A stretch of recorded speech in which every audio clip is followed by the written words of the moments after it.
Welcome to the bold analysis, ladies and gentlemen. We are starting with some very sad news here.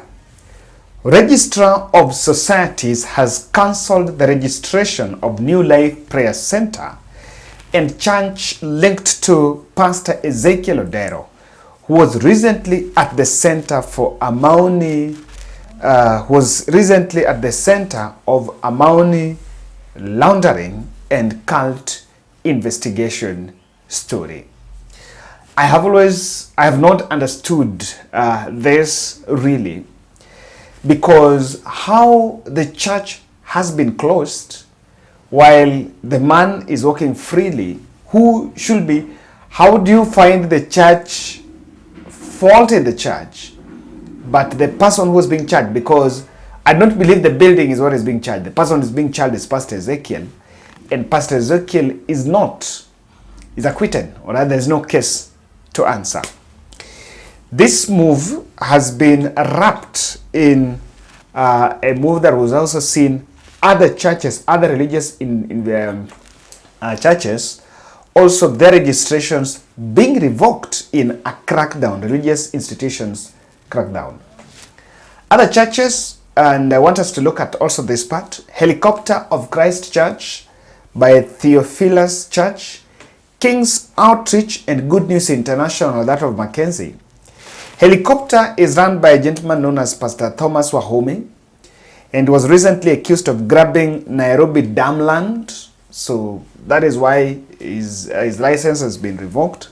Then there is also King's Outreach linked to Prophet David Owuor. And now the other one is the Good News International Ministries, owned by Shakahola cult leader Pastor Paul Mackenzie.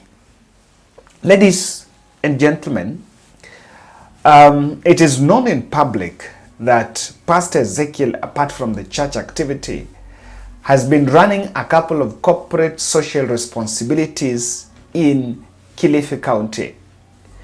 And the investigation started with that of Shakahola. The links were of that of Shakahola. They came to investigate him about the Shakahola. But in the middle of that investigation, it turned into Amaoni laundering, and his accounts were frozen.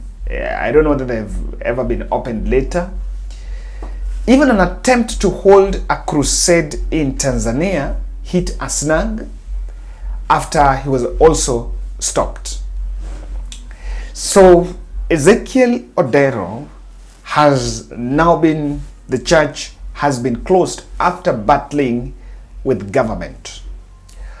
I tend to see more than what catches the eye here, and it's very ironical because this has just come 5 days in 5 days after the Deputy President Rigathi Gachagua mentioned that they are not going to profile churches, or rather to shrink the freedom of religion in the country.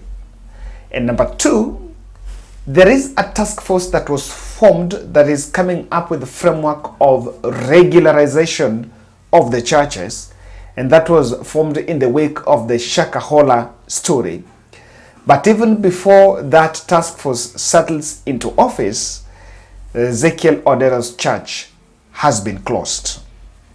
And this matter, especially on Ezekiel Oduor, there have been a lot of complaints on proliferations of the rogue churches that ride on the suppression of the poor to mint billions. Ezekiel was arrested in April, was arraigned in court on accounts of conspiracy to commit crime and money laundering, but he was not formally charged. So he was not charged, but the church has been closed. So, and that is what I was saying here. He denied all the charges against him and was maintained that he is innocent, and I think was even released. Ezekiel Oduor had sued the government in July, seeking compensation for bodily, financial, and reputational and emotional investigation harm. And when enlisted AG, Attorney General, Inspector General of Police, the DPP, Communications Authority of Kenya, CEO Ezra Chiloba, and Minister of Interior and the DCI in that were all enjoined in that case. He doesn't have a fault. There was also something on tax evasion. And I don't know, on remittance of the tax, there was a lot of communications that came around that matter.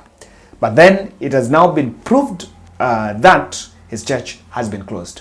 I want to ask you to look at it differently. What are you seeing? Kindly subscribe to our channel, click the notification bell and like our video.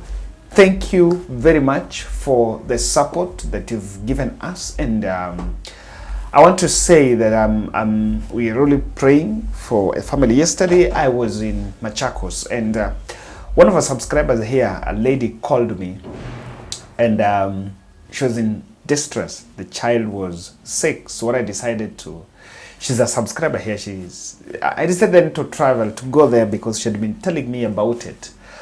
So we were able to take the child to Kenyatta Hospital, and also with a few friends of the channel, we set the bill, we paid the bill, and she was treated.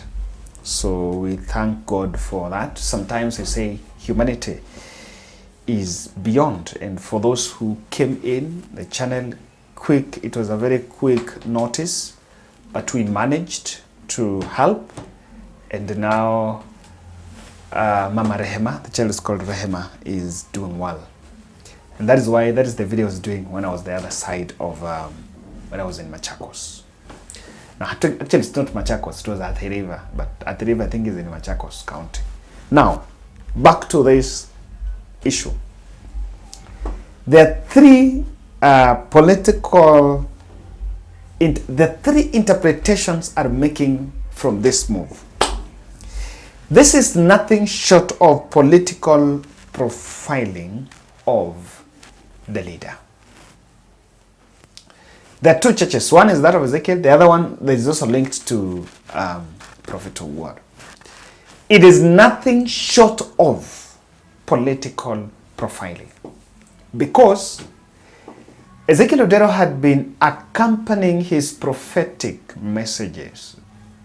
I don't know whether I can substantiate prophetic, because prophetic is in the spiritual realm, but has been accompanying his spiritual messages with the political intonations.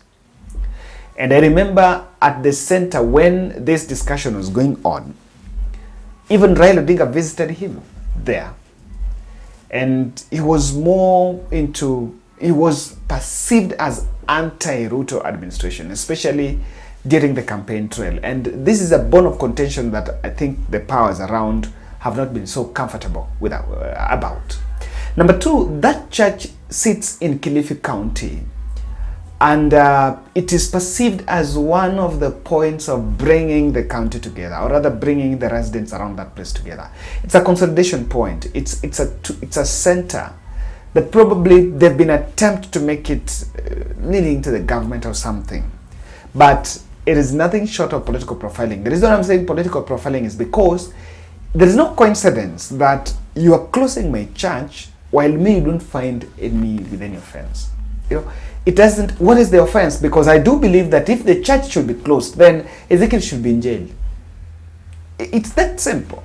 You know, that's the layman's understanding, that if the church is closed, then it should be closed where the leader is in jail. Number two, the closure of Ezekiel's church is very sinister. And I see a possibility that it is an internal scheme within government, so that they can find cases to litigate in court. They know very well that with his financial muscles, and even these other churches that have been closed, they're going to meet in court. So I've always been getting this discussion within the corridors that even people who work in government then entertain cases to go to court, so that they find the way they can gobble some money, litigation costs, to go and represent government in court.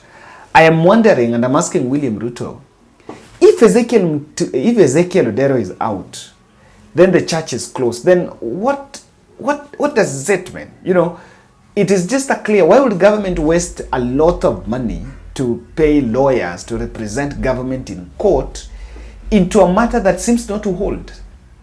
Even after the cases were, came up left, right, and center, the church is still full. And if you see what those videos, you realize that people are still trooping in there. And it's not about the building. Now, will you allow that man to, as now his rights to freedom of worship, have they been limited? It's a question that may need then to be asked at this critical time. Now, this also looks like interreligion wars, that religious institutions are already, it's about fight on muscles. Very selective, because honestly, if it is a crackdown of churches in the whole country, the grounds of closing just five in the whole country looks very sinister. So it's about powers. I'm close to power. Funga ile, fungua hii, so that we see what goes or what comes to happen. Because I understand the church linked to Prophet Owuor was a breakaway branch from his main church, and has also been locked out. Thank you.